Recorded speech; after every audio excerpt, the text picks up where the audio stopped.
आपके आने के बाद में अभी ये पूर्ण धरनी जो होता है वो अंत कर दिया है, आप उसको उनको क्या विश्वास देना चाहते हैं? देखिए, हम तो हमारा ज्वाइंट पार्लियामेंट्री कमेटी ऑन वक्फ का जो है कि हम ज़्यादा से ज़्यादा स्टेक होल्डर से, हितधारकों से, जो ये वक्फ अमेंडमेंट बिल 2024 जो पार्लियामेंट ने हमको रेफ़र किया है, सरकार ने जो एक रेजोल्यूशन मूव किया था किरण रिजिजू जी ने, उसके संबंध में देश के मुख्तलिफ हिस्सों में जाते हैं, विभिन्न हिस्सों। यहाँ पे कर्नाटका में जो हमारे इस जॉइंट पार्लियामेंट्री कमेटी के सदस्य हैं श्री तेजस्वी सूर्या जी ने कहा कि कर्नाटका के तमाम डिस्ट्रिक्ट्स में जो फार्मर 100 वर्षों से ऊपर खेती का काम कर रहे हैं, उनकी टाइटल डीड है, उसको वक्फ के रूप में इसको रिकॉर्ड में घोषित किया जा रहा है, उनको नोटिस सर्व हो रहा है। इसको लेकर के लोग एजिटेट कर रहे हैं, तो आप हमारे एग्रीड फार्मर से मिल लीजिए। तो आज हम उसी सिलसिले में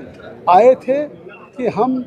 वहाँ के फार्मर से बातचीत करते हैं, और यहाँ आपने देखा खुद कि किस तरीके से बड़ी संख्या में फार्मर्स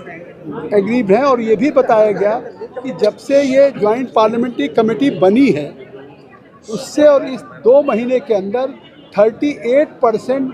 वक्फ बोर्ड की नोटिसेज इंक्रीज हुई है। तो ये लगता है बड़े पैमाने पे अचानक, बिना किसी स्वामित्व के, बिना किसी टाइटल के, बिना किसी इंक्वायरी के, बिना किसी असेटेंट के, गवर्नमेंट स्कूल हो जहाँ सर विश्वेश्वरैया पढ़े हों, उस गवर्नमेंट स्कूल को अब वक्फ कहा जा रहा हो। किसी बागलकोट के गांव में 1600 एकड़ ज़मीन को कहा जा रहा है कि ये वक्फ का है, या आपने देखा कि बीदर का फोर्ट अब कहा जा रहा है। वो जो आर्कियोलॉजिकल सर्वे ऑफ इंडिया के जो मॉन्यूमेंट्स हैं जो नेशनल इम्पोर्टेंस के, ऐसे 43 मतलब जो हिस्टोरिकल मॉन्यूमेंट्स हैं उन पे वक्फ बोर्ड क्लेम कर रहा है। तो हमें एक रिपोर्ट तैयार करनी, तो इस रिपोर्ट में इन्हीं चीज़ों को तो तैयार करना है कि आज इस वक्फ अमेंडमेंट एक्ट से जो वक्फ का कानून है उसमें कैसे सुधार आए, जिससे कोई एक डिस्प्यूट ना हो, वक्फ की जो प्रॉपर्टी हो उसका पोर्टल पे रजिस्टर्ड हो और वक्फ प्रॉपर्टी अलग आइडेंटिफाइड हो। उसका कोई ये ना हो कि साहब हमने कहीं पे अगर कह दिया ये वक्फ की प्रॉपर्टी है तो फिर, या उसको उस संबंध में जैसे लोग इस तरीके से एग्रीड हो रहे हैं तो उसकी राय लेने। तो आज यहाँ पे हम जब सभी से लगातार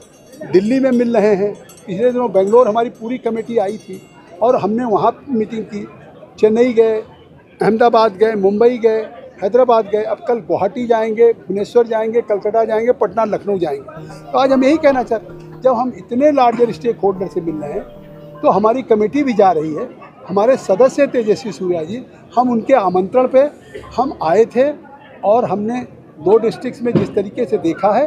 जितने हमको मेमोरेंडम्स मिले हैं, जितने हमको डॉक्यूमेंट्स मिले हैं, आपने देखा कितने मोटे मोटे डॉक्यूमेंट्स मिले, उस पर हम जेपीसी के सामने उसको रखेंगे, जेपीसी उस पर गौर करेगी और उसमें ऐसी चीज़ें जो होंगी कि जिसको हम अपने रिपोर्ट में इनकॉर्पोरेट कर सकें, शामिल कर सकें और उसको फिर सदन में नेक्स्ट विंटर सेशन में हम उसको सम्मिलित कर सकें, उसको रखेंगे। ये किसी का कहना कि हम क्यों आए हैं, हमको रोज़ जेपीसी के चेयरमैन के नाते मेरे घर पे आते हैं, मेरी कंस्टिट्यूंसी में आते हैं, मैं जहाँ भी जाता हूँ वहाँ पे लोग अपने, कोई अगर एग्रीड है या कोई इसके संबंध में सुझाव देना चाहता है, इस्लामिक स्कॉलर हो, हमको अलग अलग हाई कोर्ट के लॉयर्स मिलते हैं, कल लखनऊ में मिले, फॉर्मर जजेज मिलते हैं। तो इसमें देश पूरा कंसर्न है, पूरा देश कंसर्न है कि किस तरीके से हम ये कानून एक अच्छा कानून बने, जिससे देश में जिस तरीके से हो रहा है कि आज ये सभी वक्फ की प्रॉपर्टी का एक रजिस्ट्रेशन हो, पोर्टल पे रजिस्टर्ड हो, और कोई वक्फ करता है तो वो भी डीड रजिस्टर्ड हो, और इस तरह के नए डिस्प्यूट खड़े हो रहे हैं, जैसे कर्नाटका में खड़ा हो रहा है कि ये कहा जा रहा है कि राइट ऑफ जो हमारा रिकॉर्ड है उसमें रिकॉर्ड ऑफ राइट्स में, टेनेंसी में, क्रॉप्स में, उसमें भी चेंजेज हो रहा है, जिसको लेके फार्मर काफ़ी अनरेस्ट फील कर रहा है। तो हम उस सिलसिले में मिलने आए थे और हमको जो डॉक्यूमेंट्स मिला है, जो बड़ी मांग उठी है सर अभी जो है, अभी कर्नाटक के मिनिस्टर वक्फ मिनिस्टर जो जमीर अहमद खान ने कहा है, आप बिना इंटीमेशन के आए हुए हैं, स्टेट कर्नाटका स्टेट बिना इंटीमेशन के आप। मैं कर्नाटका गवर्नमेंट को भी मैंने अपना इन्फॉर्मेशन दिया है, मैंने यहाँ के डीसी को भी इन्फॉर्म किया, चीफ सेक्रेटरी को भी किया है, और I am a member of parliament also, I am a chairman of this JPC. Already if you are seeing कि अरेंजमेंट्स हमारे सब यहाँ पे चाहे पुलिस के अफसर हों या डिस्ट्रिक्ट रेवेन्यू के अफसर हों, तो इनको इत्तला है तभी तो ये लोग हैं, ये सारे कार्यक्रम। और हम कहीं जा सकते हैं, आखिर उनका ये क्यों कह रहे हैं, आखिर वो ये इस बात पे क्यों जोर दे रहे हैं कि हम क्यों आए हैं। उनको तो ये जोर देना चाहिए कि जगदम्बिका पाल अगर आए हैं और यहाँ के हर जिलों में किसान एग्रीव्ड है कि हमारी ज़मीनें वक्फ में जा रही हैं, तो उसको उनको एड्रेस करना चाहिए, उनको रिकॉर्ड ठीक करना चाहिए, न कि जगदम्बिका पाल के कर्नाटका में आने पे सवाल उठा रहे हैं। You forget about Jagdambika. Even any citizen like you can go anywhere, any part of the country. You enjoy this power under Article 19. You can settle anywhere in the part of the country. You have your freedom of speech and expression, right to settle somewhere, right to own anything. So being a member of parliament, I think so. If thousands farmers are aggrieved, and if my colleague who is a member of this joint parliamentary committee, he has united me. That's why I have. प्रमुख ये बात है कि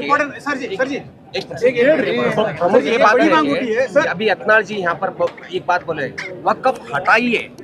या कानून लागू मत करने दीजिए, ये बोल रहे हैं। हमको जो डॉक्यूमेंट्स मिले हैं, जो मेमोरेंडम्स मिले हैं इस वक्फ अमेंडमेंट बिल के संबंध में, वो जो उससे रिलेटेड होंगे, पर्टेनिंग होंगे, उस पर हम विचार करेंगे जेपीसी के सामने। और उसमें जिसको समझते हैं कि इस कानून को बनाने में उससे और ट्रांसपेरेंसी आ सकती है और फुल प्रूफ हो सकता है, उसको हम जोड़ेंगे। मांग क्या उठी है कि कोई